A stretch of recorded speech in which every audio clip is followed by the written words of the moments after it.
প্রথমত যদি বলি, এটার উপরে স্ক্র্যাচ পড়ে গেছে এবং উপরে যে ওরাইমো লেখা ছিল, এখানে একটা কোটিং ছিল, সেটা উঠে গেছে।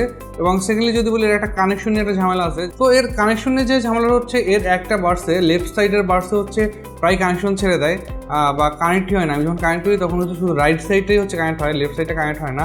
সো এটা আমার বারবার ব্লুটুথটা অফ করে অন করতে হয়, 2-3 বার করলে আবার তখন হচ্ছে ঠিক হয়ে যায়। সো এটা একটা পেইনফুল এখন আমার কাছে মনে হচ্ছে। আর দ্বিতীয়ত হচ্ছে যে এটা একটা চার্জিং সমস্যা। বাম পাশের যে হচ্ছে বাসটা আছে, বাসে হচ্ছে চার্জ ম্যাক্সিমাম সময় নেয় না। যেমন হচ্ছে দেখা গেছে আমি এটা চার্জে দেওয়া আছে, আমি রাইট সাইডে দেখলাম যে আমার 100%, কিন্তু লেফট সাইডে 20% বা 30% এরকম চার্জ আছে। তো এটা হচ্ছে আমি লাস্ট কিছুদিন ধরে পাচ্ছি।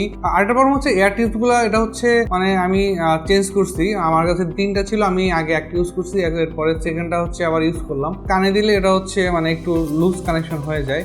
তো অনেকদিন পরে এটা কেন হচ্ছে আমি জানি না, এটা নিয়ে একটু প্যারা খাচ্ছি।